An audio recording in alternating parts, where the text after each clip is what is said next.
The following program was made possible by the generosity of those who have determined to hold fast to the true Roman Catholic religion, as expounded by the Roman Catholic Church before the disasters of Vatican II and the so-called New Mass.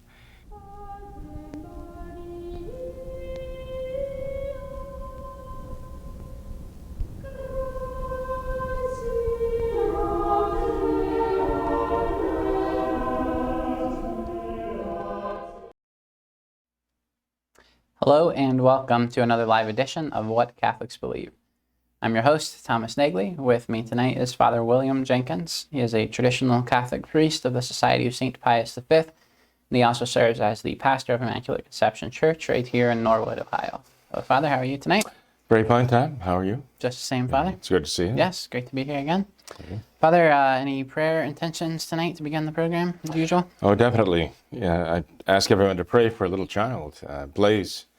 He's undergoing surgery tomorrow, and life-saving surgery, but also very dangerous. So please keep little Blaze in your prayers, and keep his whole family in your prayers too. They're all concerned, as we all are, about him and his welfare. And also pray for Kate Hennessy and Bernie Kunkel.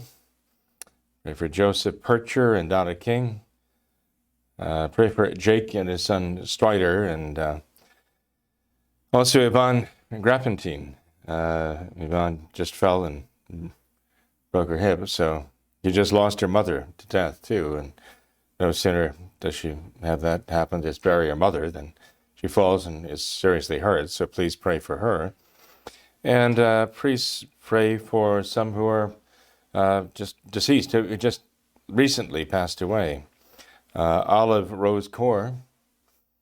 And also Bernard McGinnis. Bernard was a listener of What Catholics Believe, and he's suffered quite a bit from illness and just passed away. So please keep him in your prayers, and also remember his wife is also, who is certainly missing him a great deal, but also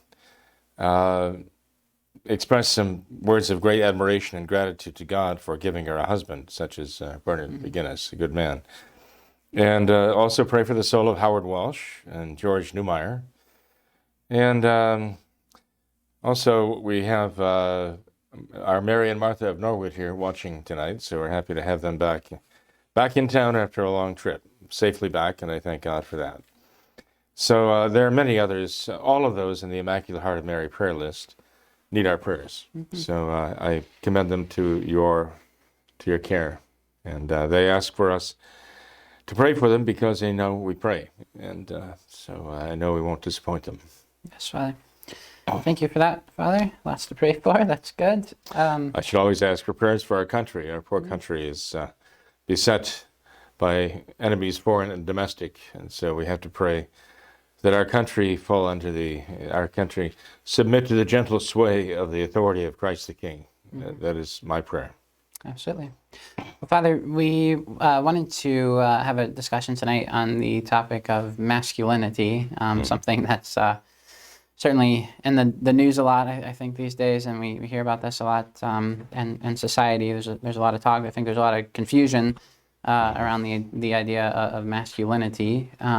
But I would like to ask, Father, first of all, could you perhaps provide us with any kind of definition? What does traditional Catholic masculinity look like? If I were to, ask you to compare and contrast that with maybe some of the modern ideals of masculinity, what does traditional Catholic masculinity look like? What does it look like? Well, you know that God created male and female. That's a fact. And that's biology, okay? But masculinity and femininity refer not to the biology so much as to the mentality. You can have a male who is not masculine. You can have a female who is not feminine. But when we talk about masculinity, we're talking about what it is to be a man, body, and mind, body, mind, and heart, to have the way of thinking and the way of feeling of a man, and what that means, what it should be. There's always been an ideal of what it means to be masculine, and we've seen throughout history the interplay of these ideas of what it is to be virile, as opposed to what it is to be virulent. Right, virulent in the bad sense. I suppose the modern terminology would be toxic masculinity. Right, this is taking more and more of the newsprint, right, in our own day. But certainly, the ideal of Catholic masculinity, or I should say, the Catholic ideal of masculinity, could be summed up in chivalry, knighthood. We think of the knight as the ultimate warrior, right, of the Middle Ages, and he was, the mounted knight in his armor and with his weaponry, skilled in using, all the weaponry that he carried, was a formidable force to be reckoned with, and the church realizing this and the civil society realizing this knew that to be a mounted knight, a chevalier, a horseman, right, to be someone who was skilled in weaponry, owned weaponry, had the right to carry a sword, that person would have to be very reliable and trustworthy. He would have to have certain qualities of mind and heart that would enable him not only to fight battles, but to fight them honorably, and to be at the service of those who needed someone who was really dedicated to God and dedicated to his liege lord, and dedicated to protect the weak and defend the honor of women and so on. This was the mission of a knight. In fact, if we look back at the code of chivalry in the Middle Ages, we find that there are actually a number of different codes of chivalry, but they all revolved around the same thing. They all started with faith, and they all involved hope and charity, and all of the facets of charity. It comes down to, I guess, what in former times was known as a gentleman who had power, but he restrained that power. And his power was not for his own aggrandizement and his own glory. His power was there at the service of God and his neighbor. You might say the codes of chivalry could be summed up in the two great commandments. This was the great ideal. Thou shalt love the Lord thy God with thy whole heart, thy whole mind, thy whole soul, thy whole strength, and love thy neighbor as thyself. And basically, whatever it was said about the codes of chivalry, you could derive from those two great commandments. This was what it was to be virile in those days. It was like the ultimate man, the ultimate masculine man, who was not the beer-guzzling, uncouth, foul-mouthed, brash bully that sometimes passes for a man today, the type of things you might see in, I don't know, with all the trash talk on the sports field and so on and so forth. That is the opposite of what it is to be virile. In the mind of the Catholic Church, a true man has self-control. That's why purity was such an important part of the concept of manhood. Historically, in the Church, purity was a matter of self-control. And one could not call himself a man until he had mastered that self-control. And ultimately, that self-control had to do with matters of purity. Respect for womanhood, and to be at the service of the honor of woman, and the purity and the integrity of womanhood was one of the major facets of being a knight. That a man had to devote himself to that. So, in any case, again, that idea seems to have been quite lost today, huh? Yeah. And the idea of manhood. You have the idea of man, the hard drinking, hard fighting guy, with the bevy of gals, either arm, and that's a man these days. And believe me, um, unfortunately, that is not what it is to be masculine, not in the eyes of the church. That's the idea of what it is to be male, you know. And that's what you get when you get into the animal kingdom, and the horses want their the male horses want the female horses following them, and they fight for their right, like the lions, right? The pride of lions, the same way. But that's not what it is to be a human male. A human male was designed by God to reflect his own divine authority, motivated by love, by a genuine love. And he exercises that authority out of love, not just to glut himself and to be the lord of the manor and the king of the castle and have everybody, wait on hand and foot. That's the idea of secular marriage historically in the past, to pagan marriage. But the sacrament of matrimony, as our Lord elevated the natural institution of marriage to a sacrament, a supernatural level, gave it a supernatural power called the sacrament of matrimony. That restores it to the matter of giving life. And so a man who marries with the idea of fulfilling God's will, the primary essential purpose of marriage is to give life. As God created it, that's what's the primary essential purpose of marriage. And nowadays it seems that's the last thing that some people think about. The secondary essential purpose is that the two spouses take care of each other and take good care of each other, provide for each other, and are faithful to each other. Again, how many people do you find actually keeping that idea, if they ever had that idea, when they got married? But that's what a true man marries for. And again, he sees it as a vocation. And as a vocation, it's a life, it's a calling from God, it's a life of service to God. And every life of service is a life of sacrifice. So you find in every man who marries honorably and with honorable intentions, that is to say, to fulfill God's will, every man like that has to have kind of a knightly soul about him. He has to have something of the knight in him, that he is there to serve, defend, protect, give life, and nurture that life, and care for that life, and protect that life that he gives. And ultimately, the life that he wants to give is, in every way he can, as a father, as a husband, everlasting life. That's what he wants for his wife and his children, and for himself.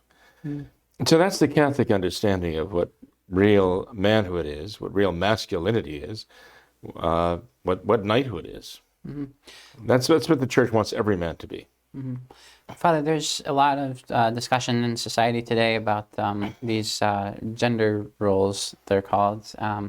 First of all, I'd like to know what you think of that term of gender roles. Is there a better terminology for that? But where do we what is the source that we that we learn about these gender roles from? We hear things sometimes like say the man should be the protector and provider of his family. The woman should should be the heart of the family. She should be the husband's helpmate. And we hear things like this. Sometimes people might not agree with some of those things, but is there a source that all of these ideas for gender roles come from? If there is a source, what is it? Where do we get these God.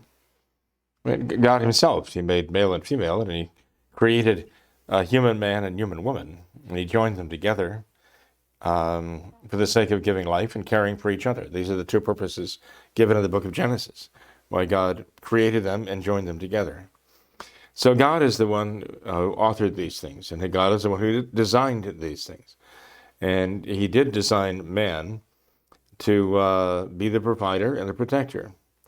and he designed woman to be essentially the life giver, the as you say, the heart of the family. Sometimes people say the man is meant to be the head of the family, literally, the head, the thinker, and the woman is made to be the heart of the family, the one who feels, right, who has emotions. Well, that's not really fair. It's not really accurate either, because God gave them to each other as really partners, in a marriage, to perform these two services for Him. God gave them to each other to jointly give life, right? And it's a joint effort there, right? And God created them jointly to care for each other, and that He knew that they needed each other to care for each other. So they're both human, and they both have human souls. They both have intellect and will. Both man and woman are created in the image of God by nature. And they each reflect the perfections of God in a special way. So it's not fair to say the man is supposed to do the thinking and the woman is supposed to do the feeling, okay? I mean, let's face it, you're a married man. You didn't marry a woman with the idea, well, I'm going to do all the thinking, and you're not supposed to do any thinking. You just do the feeling, okay? And tell me what you feel, and I'll think about it. You didn't marry a woman with that idea. You married a woman whom you respected. If you didn't marry a woman you respected, that would be very foolish, wouldn't it? It'd be very foolish for you, any man, to marry a woman he doesn't respect. Just as it would be very foolish for a woman to marry a man she doesn't respect.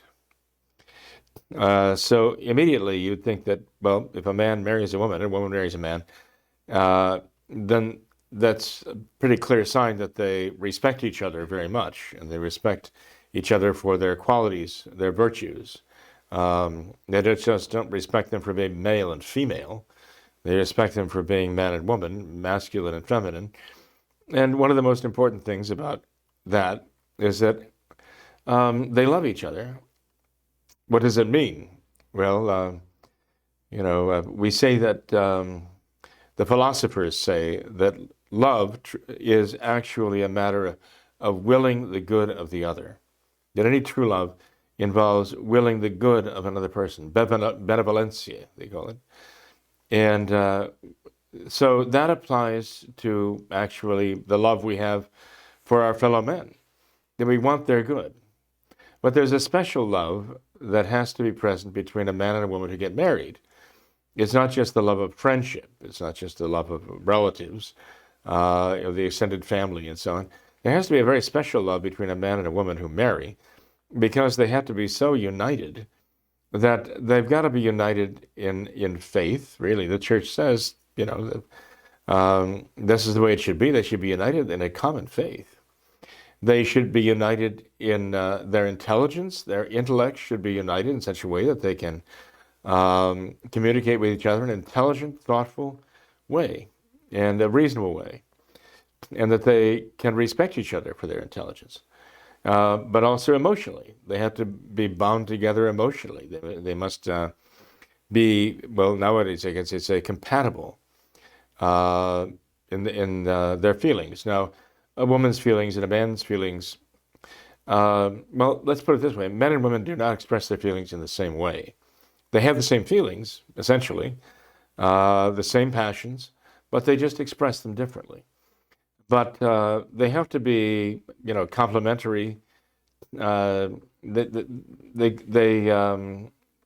in a sense, there's supplementarity and complementarity. They have to work together also emotionally. And they have to find that attraction also on the physical level. You expect a couple that gets married to be so united with each other in all these ways that they can relate to each other in the correct sense of the word, have a proper relationship with each other, that they are drawn to each other. What does the book of Genesis chapter 3 says? It says the two shall become two in one flesh. That bond between them should be so close and so intimate. Now, I've had people come and say we want to get married, and in the process of giving the marriage instruction, it seemed to be that they were very fond of each other, but I just don't know that they really love each other as they need to love each other to be husband and wife. They may be great friends, you know, but, you know, when a man and a woman marry, they have to love each other in a very unique and powerful way, because they've got to love each other for the long haul, as long as they both live, and they've got to have the will to love every day of their lives. Even when they don't necessarily like each other, they still have to love each other.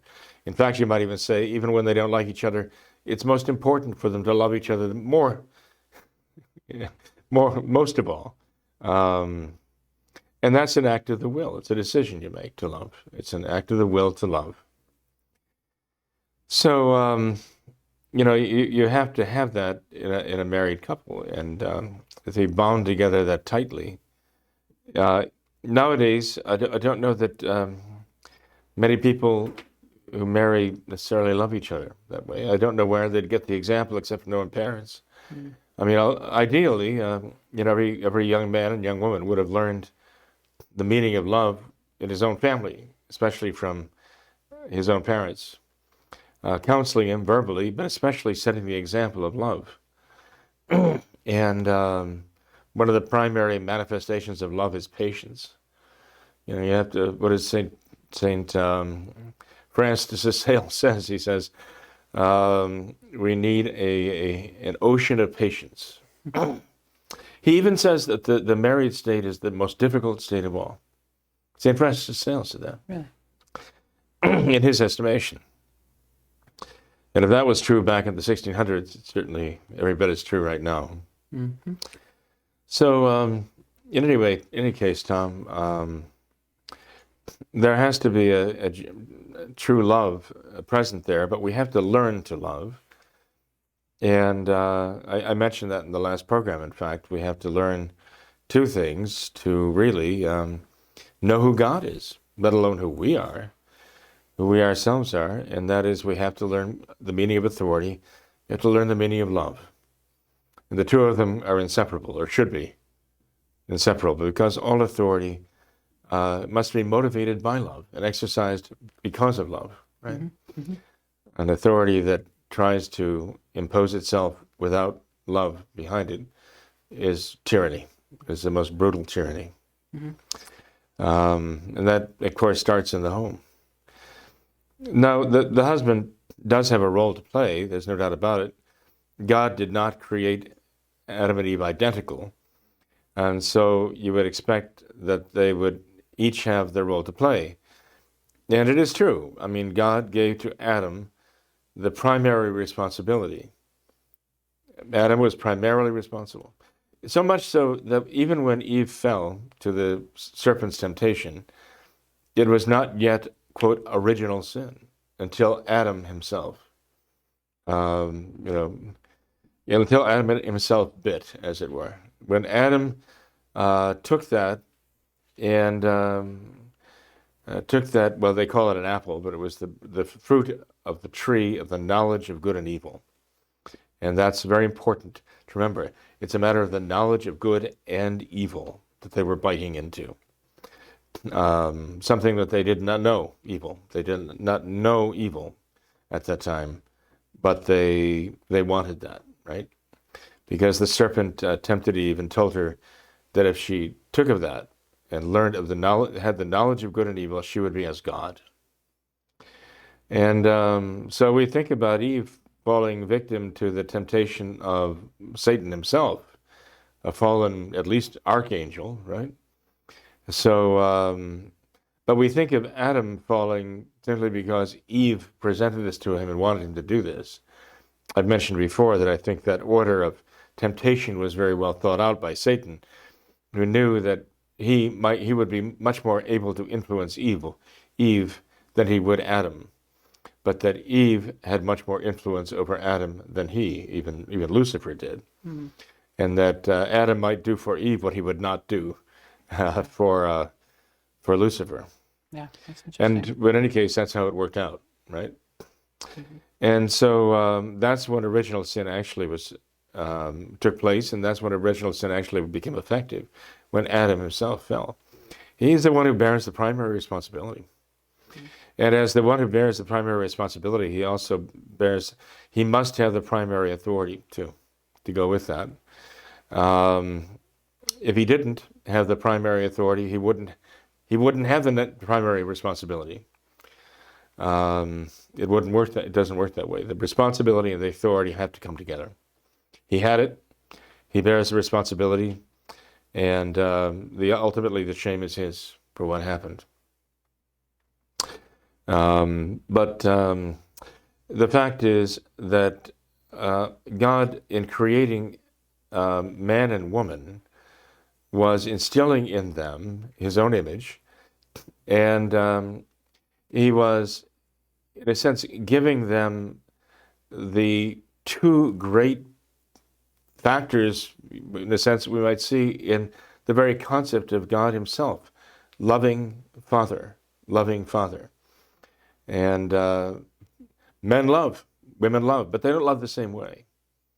The word love is common to both of them, and it has an essential meaning that is common to both. But men love as men, and women love as women. God wanted it that way. He designed it that way. Women think as women, men think as men. They are not identical in that. God wanted both. He wanted them to complement each other. He wanted them to support each other. It's sort of like two eyes. You know, when you have two eyes, you have depth perception.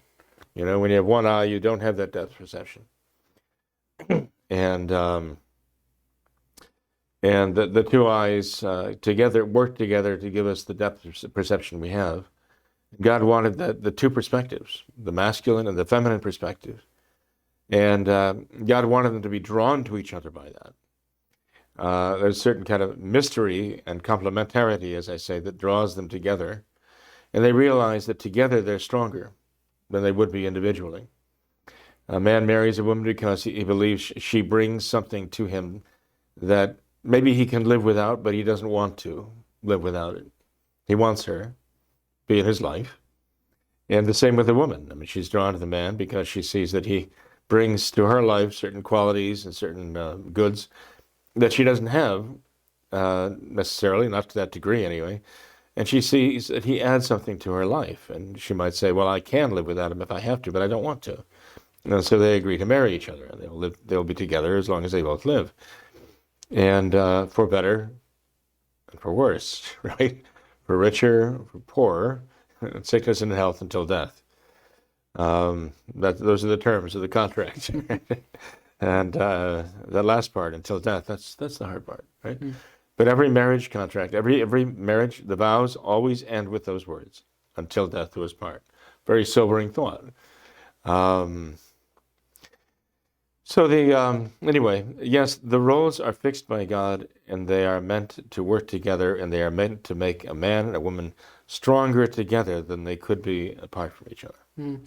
Father, what would you say to someone who might find some of these ideals maybe offensive or even just not desirable? You know, perhaps there are some men who might say, you know, that's an awful lot of responsibility. I'm not sure that I want to handle all of that responsibility myself. I would like for my wife to share in the responsibility of say, providing for my family. Perhaps I want my wife to get a job to help provide for the family. But also you'll find some women who might say, well, you know, I find that idea of just being the helpmate, being submissive to my husband, I find that offensive, somehow degrading or demeaning.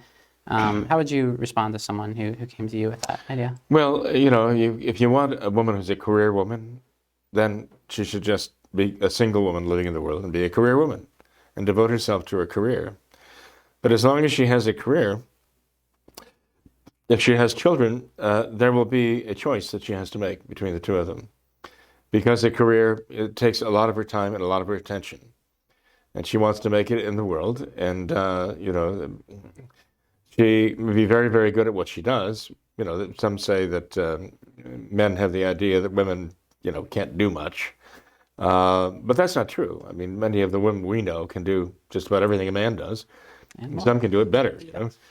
Some women are stronger than some men, you know, even physically. So it's not really a matter of talent or ability. Some of the most excellent, even in the sciences and math, some of them have been women. Doesn't mean it comes to them naturally as it would for most men, but they're interested, they work hard, and they succeed. And we know this can happen, right? Excellent doctors, physicians, and just right along the line. It's not a matter of that, but what it is a matter of is the fact that God wanted women to be able to give life and to nurture that life. And women kind of naturally bring a perspective that often men don't have. And in fact, it's a good thing that men don't have that. I mean, in the world, especially after original sin took place, I mean, there had to be a human who basically was not very sensitive, who could just deal with the matters of life with a very thick skin, as it were. And I think men generally meet that requirement. Men don't harbor, let's say, slights and so on as women do, because they're very sensitive. Men tend to be rather insensitive. In dealing with each other, that's very important. In dealing in battle, dealing with the business world, and so on, men have to be able to just basically get over it quickly and forget about it and say, well, whatever, and men generally can get into an argument and then go off and, just have a beer, go bowling together, or go golfing or whatever. And, it just passes. They don't brood too much about it, But that also has its downside. And that is, there are times when they should be aware and they're not. Times when they need to be aware and they're not. And they see that capacity in a woman when a woman is really aware of what's going on, especially in the minds and hearts of other people. They have that sensitivity that they can tell, even wordlessly. I mean, let's face it, if a woman is going to be made by nature to be the mother of a child, she has to pick up on things that, are very subtle, So she has to have a certain tendency or gift for subtlety, reading it and giving it, speaking it. And so, a man can appreciate that in a woman. And he realizes that, again, she sees things that I don't. She's aware of things that I don't. And I appreciate that. That's an ability that I'd like to have access to. I'd like to have that in my life. And a man can admire that as women and in his wife. They can be having a conversation, couples can be having a conversation, and then, on the drive home, the man can say to his wife, well, that went well, and she'd say, no, it didn't. And he said, what do you mean? I thought we seemed to get along fine. No, not really. Didn't you notice this, and did you notice that? And the man was totally oblivious to it.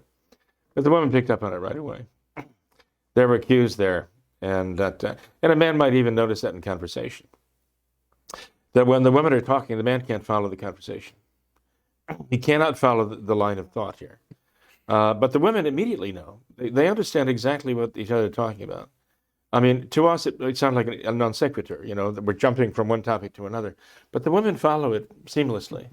And in the end, the men are saying, what was that all about? Because men have there's the very linear thinking about things, which can be very good. A man can be very analytical. Generally, men are gifted with very analytical thinking. And women, we tend to think not so much so. Women think of men as having one-track minds, and men think of women as being scatterbrained. And there's a reason for that, and it's not a bad reason, actually. If I talk to, a woman and say, could you take care of this? Could you take care of that? Could you take care of the other thing? I might see a woman, sitting at the desk doing some work, and on the telephone, maybe somebody else is sitting across the deck talking to them. It's all going on at the same time. And I say, could you please check on this as I walk by? And they say, yeah, I'll take care of it. And I keep walking. I think, well, on the phone, writing this down, listening to somebody else, maybe a child talk to them. There's no way she's going to get this. I come back 45 minutes later, it's all taken care of. And I ask myself, how is this possible? How is this possible? And but a woman's mind is meant to, like a juggler, just keep all these things in the air at all times, right? And that just comes kind of natural to them. And a man can do that, but he has to work really hard at it. But on the other hand, I mean, the man might be, like in the old days, sitting at the breakfast table, reading the newspaper. Nowadays, I suppose he's on his phone or whatever. And, his wife may be talking about all the things that are going to be happening that day, and he's just saying, yeah, And finally, I mean, she just says, you're not listening to a word I'm saying. And he says, he doesn't hear a word she's saying. He's totally phased out, zoned out. He's just paying attention to what he's looking at. But that's because he's totally focused. He's completely focused on this. This is a strength and a weakness of the male mind. Totally focused on this. So he's just shut everything else out. But this is kind of a manifestation of the fact that a man's mind is geared to focus and just eliminate everything on the background. And his mind is made to be completely analytical, that he analyzes and analyzes and analyzes. Now, in the sciences, in the math and so on fields, that's a good thing. That's a strength. In other areas, it would not be. And again, both of these ways of thinking are designed by God to accomplish very specific tasks that are necessary. And when they're at war with each other, it's devastating.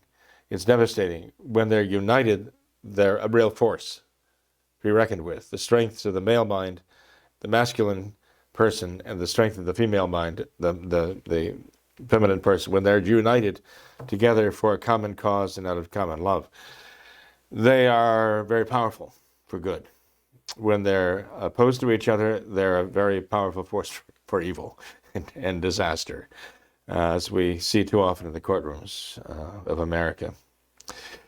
So yes, Tom, I mean, God did design not just the male and the female, he designed the masculine and the feminine to complement each other, supplement each other, and to work together in a beautiful way. I mean, if I may just, say one more thing. They've done studies on this, of course, hooking living human beings up to EEGs, electroencephalographs, and watching how the brain reacts to certain problems that are presented. And I've read some of these studies where they hook up the electrodes and try to keep track of what part of the brain responds to certain questions. Men and women, roughly the same age group and so on. And there's a very decided difference between the female brain and the male brain in the way they react to each other. I should say, the way they react to, let's say, a common problem. They found that whether they were asking about something going on in the kitchen, like an accident, something falling and breaking in the kitchen, or an algebraic problem that is presented to them, or any number of other things, that the female brain reacts one way and the male brain reacts another way. They found that the male brain actually springs to action in a very limited way. It's very concentrated, the male brain. Whereas in the female brain, there might be 3 or 4 different centers of the brain that light up to the same problem. They look for explanations of that. The corpus callosum, which is the bundle of nerve fibers that joins the hemispheres of the brain, is much thicker in the woman. The connection between the right hemisphere and the left hemisphere of the brain is much larger in the woman than it is in the man. What does it mean? Well, there are studies on that too. but obviously there's a connection between the right and the left hemispheres that is in the woman. It's different, physically different.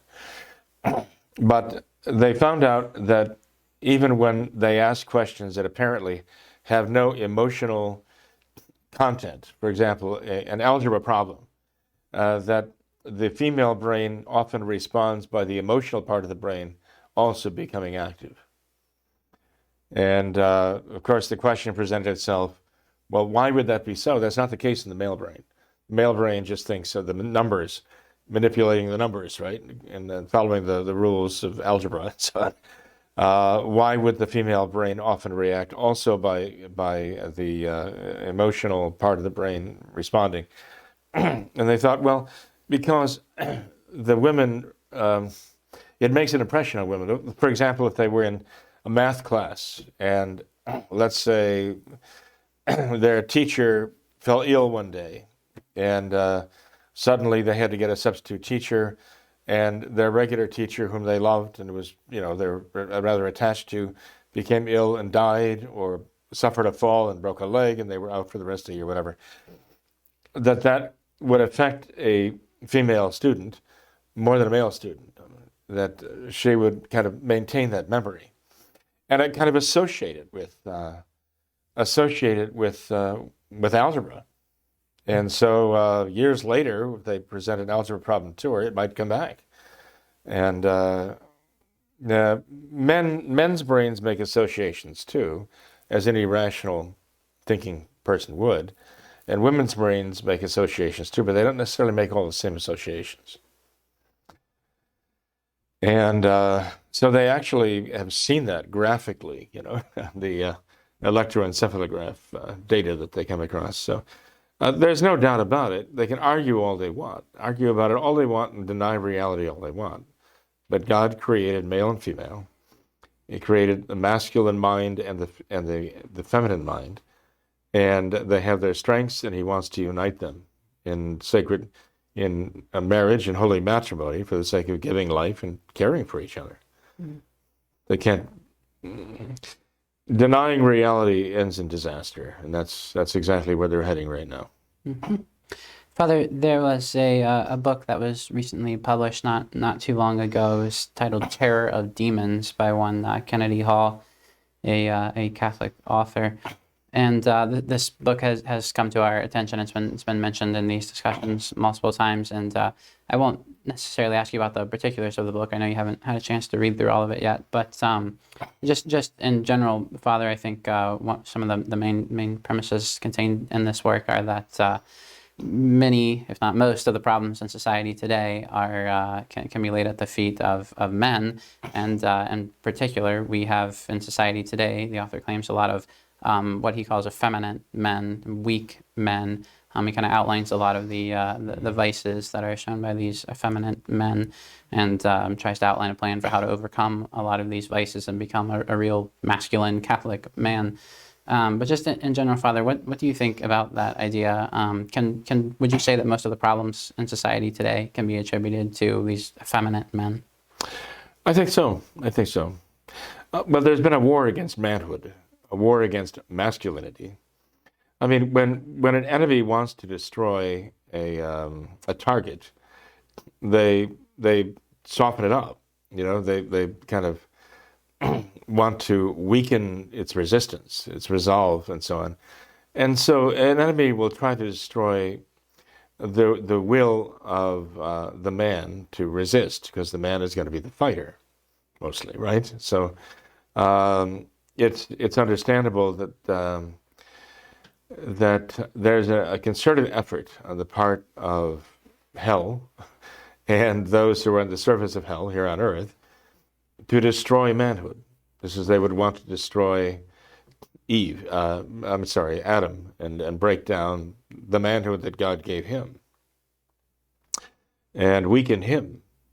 So I'm interested in that, in the book. The title of the book is interesting. I haven't read it myself. I know that you've read some of it, but I won't ask you for your impressions of it here. I'd like to be more familiar with it myself.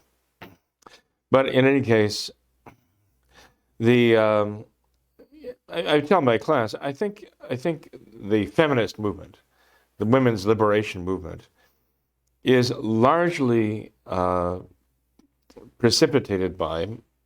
by the failure of men to be men.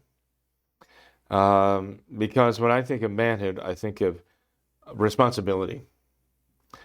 Again, I think of the knight, the man who has the knight, who has this code of conduct. And when men fail in their responsibilities, I think that leaves women to have to try to shoulder much of that responsibility. When men fail to provide for their families, and let's face it, I mean, sometimes it's not the man's fault.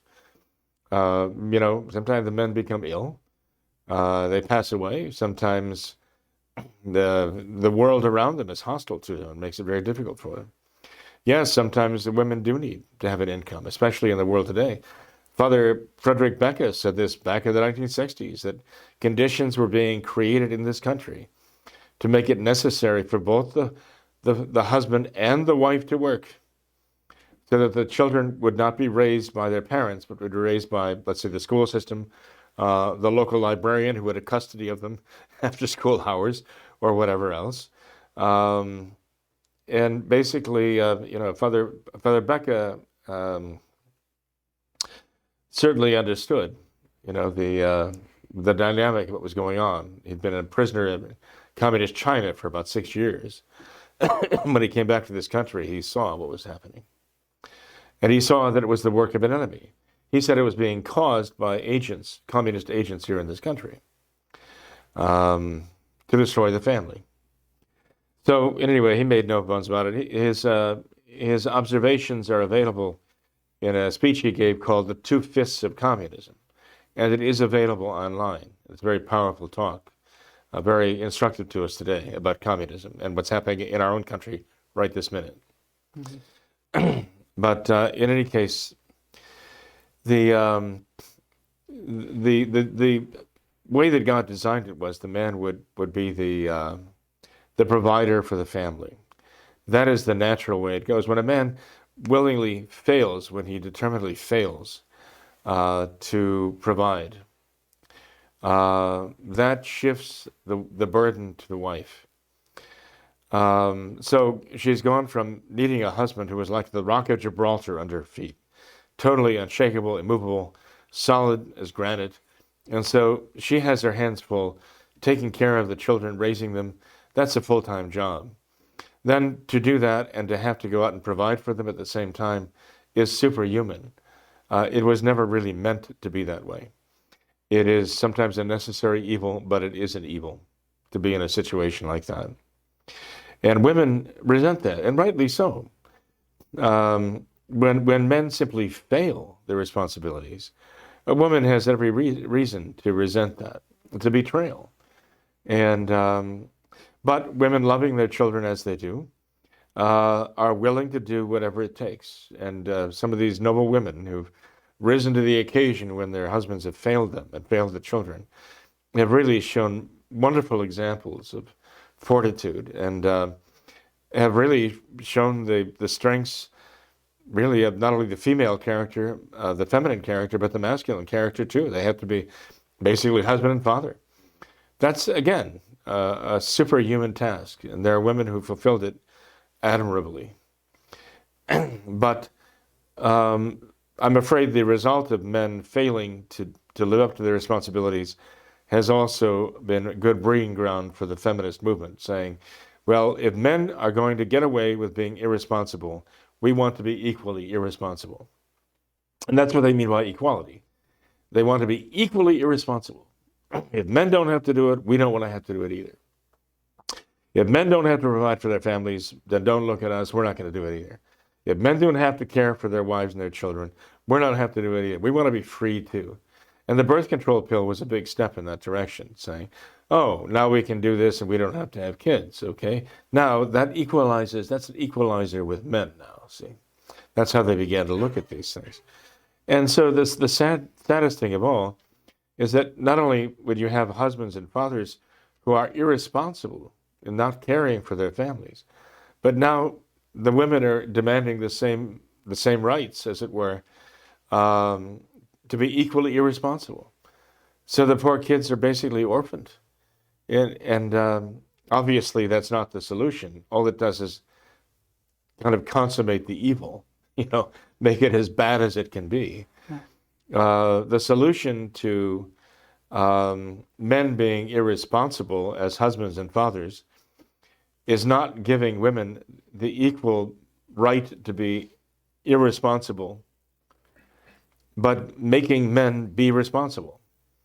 Just insisting, and even by law, that men be held accountable before the law of the land to live up to their responsibilities as husbands and fathers. When the law of the land actually supports that irresponsibility, encourages the irresponsibility, as, for example, with divorce laws and so on, when it encourages the dissolution of marriages, you know exactly what you're going to get. The law works as a kind of acid to dissolve whatever good there is, and just leaves the wreckage of society, and the wreckage of families. And that's what we've witnessed. We've witnessed this for years, decades now. So I do believe that the responsibility of men, some men, not all by any means, has bred this women's liberation movement, and this idea, well, we want to be equally irresponsible, and that's what they mean by equality. It's a very evil thing. Yeah. Well, Father, final question for you. You mentioned how masculinity, manhood, it's under attack in the world. What advice would you offer to a man in the world today who wanted to avoid effeminacy, who wanted to be a truly masculine Catholic man? What advice would you offer to him? Well, he has to, first of all, have faith. Perhaps part of the answer is here in the knightly code of chivalry. Okay? In other words, the Catholic ideal of what a real man is, And this is what it takes to be a man in the eyes of, you might say in the eyes of the church. In the Song of Roland, a medieval piece of great literature, we find a code of chivalry. First, to fear God and maintain his church. Secondly, to serve the liege lord in valor and faith. Next, to protect the weak and defenseless. Fourth, to give help or succor to widows and orphans. Fifth, to refrain from wanton giving of offense. Sixth, to live by honor and for glory. Next, to despise pecuniary award. That means not to do what you do for the sake of money, okay? As though that were the purpose. Next, to fight for the welfare of all. 9, to obey those placed in authority. 10, to guard the honor of fellow knights. Next, to eschew unfairness, meanness, and deceit. Eschew means reject unfairness, meanness, and deceit. Next, to keep faith, which means fidelity, right? To be faithful to your word. 13, at all times to speak the truth. They go together.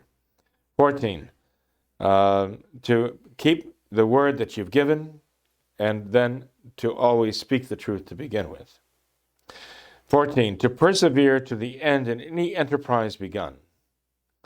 15, to respect the honor of women.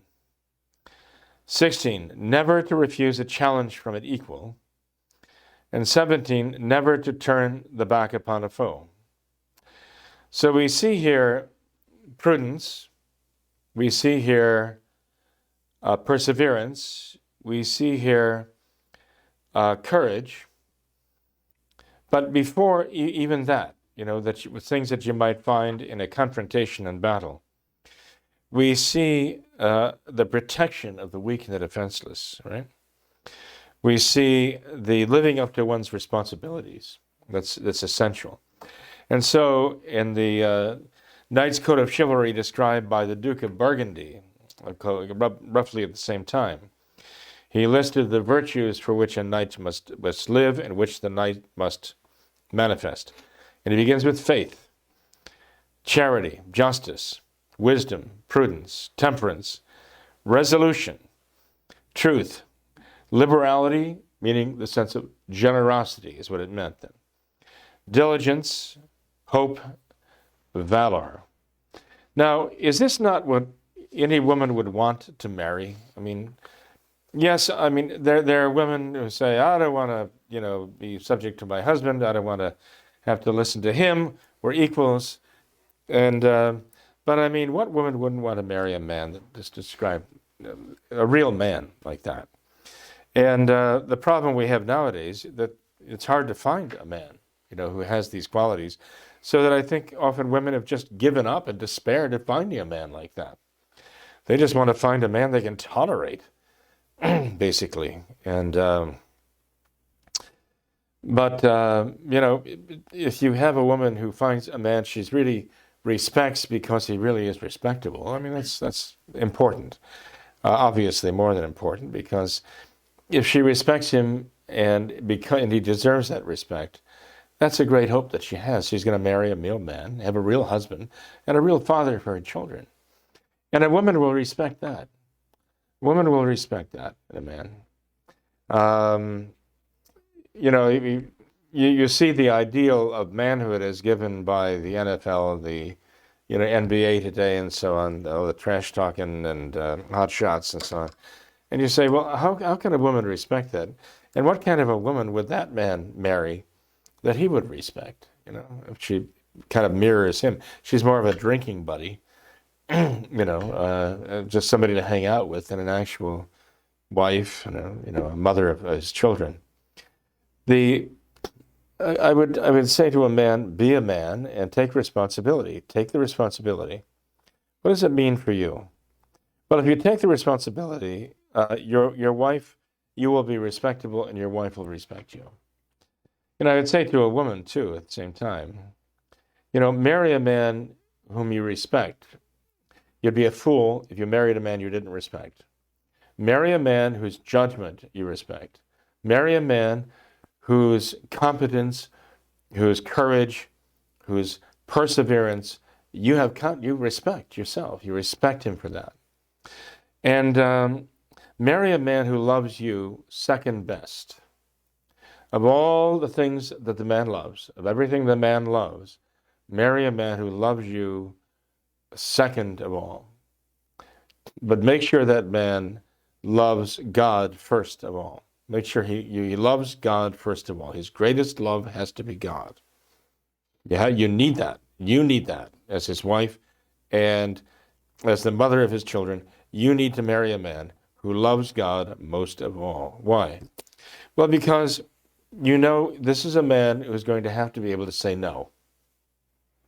Sometimes women think, well, if I can marry a man, I can get my way. I'll just manipulate him and he'll give in. And that's a very tragic mistake, because when they marry a man like that, it will dawn on them sooner or later that, wait a minute, if I marry a man whom I feel that I can manipulate and get to give me my way, then again, who else can do that to him? He's subject to being manipulated by me. Who else could do this to him? And to whom else can he maybe not say no? Maybe to a boss, to another woman. Who knows where that ends, So a woman needs to know that she's marrying a man who can say no. And he really needs to be able to say no to her. But she has to have the confidence in his love for her that he wants her happiness so much that he can and will say no only when it's a matter of conscience, when he believes it's a matter of right and wrong. Because if he realizes if it's just a matter of what pleases him and what pleases her, well, his joy is seeing her happy. And he wants to make her happy. And so his joy will be seeing that she, is well served as a wife and provided for as a wife and so on. You don't want to marry a man who says, well, I want to go to the monster truck rally and you want to go to here and the kids want to go there. Well, we're all going to go to the monster truck rally because that's what I want to do, you know? And if you don't want to do it, then go somewhere else. A woman doesn't want to marry a man like that who just says, I'm going to my way, you know, always my way. That's not a man in the eyes of the church. But he wants to do what is good for the family. And sometimes what is good for the family, he will see as a matter of principle. And in a case like that, he's going to have to be able to say, honey, I hear what you say. I take it seriously. I really thought about it and prayed about it. And I really am convinced that this is the right way to go. You know, and I'm sorry, you know, I don't want anybody to hurt you or offend you or anything, but it's a matter of principle. It's a matter of conscience for me. I believe that this is the right thing to do. I'm not apologizing for it. You know that. But, you know, this is what I think we have to do. I'm convinced of it. And, you know, I think a woman can respect that. I think a woman can't respect anything other than that. You know, and a man who can't do that. So he's got to be able to take his ground and stand his ground when it's a matter of right and wrong, a matter of principle, that is based upon a matter of a love for God. And a woman who marries a man who can do that, can respect him, and know that he's motivated by love, a love for God and a love for her at the same time. And he's not going to betray one or the other and pit them against each other. But a man who can't do that, he loses his wife's respect immediately. And she can't have any confidence in him. And suddenly, you know, what is most important to her, and that stability and that solidity of the world around him, it becomes like everything is moving. It's like an earthquake, that she doesn't have any solid ground to stand on. Unless she has a man who's, as I say, like the Rock of Gibraltar, he's just unshaken when it comes to matters of right and wrong. He just takes his stand on it. Now, that doesn't mean he's unreasonable, but it means he's, as I say, it's not a matter of a stand taken out of pride. It's a matter of taken out of love. And it's a matter of love for God. And how does she know? Well, one way she'll know is if when it comes down to it and he has to make a decision like that, he's banging his fist on the table saying, no, no, no, this is the way I say it should be, and this is the way I believe it should be.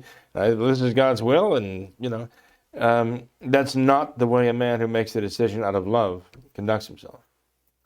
But he's very calm, and he's very steady, and as I say, you know, when you have, let's say, the fist banger and the shouter and the voice raiser and all the rest, because he's taking a stand, that's more like the earthquake, okay? But if he's the Rock of Gibraltar, he just quietly and steadily and firmly, with resolve, moves ahead on what he believes is the right thing to do.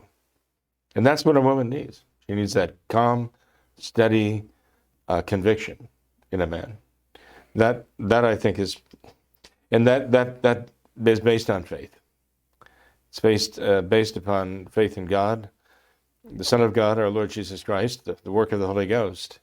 And that's where faith comes in. And that's where all of these codes of chivalry start with that faith. In other words, the model is our Lord Jesus Christ himself and his Sacred Heart.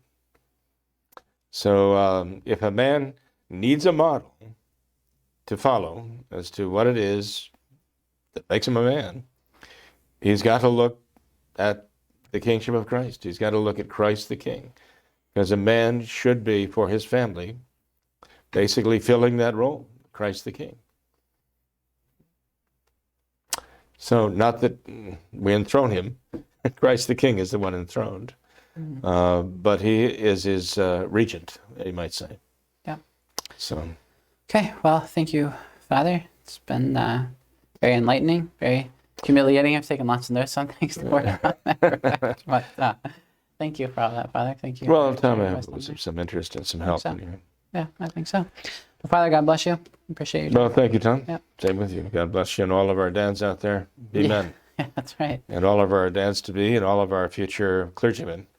All of our future, whether your vocation is to be married, consecrated to God in the religious life for the priesthood, or be single in the world. You have a vocation, a role to fill, but you have to be a man to do it. It takes a real man to do it. So don't just be male, as the world pretends is all it takes to be a man. Be masculine in the full sense of the word. Be what God intended you to be. Amen. Well, thank you to all of our viewers for watching this episode of What the Catholics Believe. Until next time, we ask that you all remember the words of Our Lady at Fatima, to consecrate yourselves and your families to the Immaculate Heart of Mary, and to pray and do penance. Thank you, and God bless you.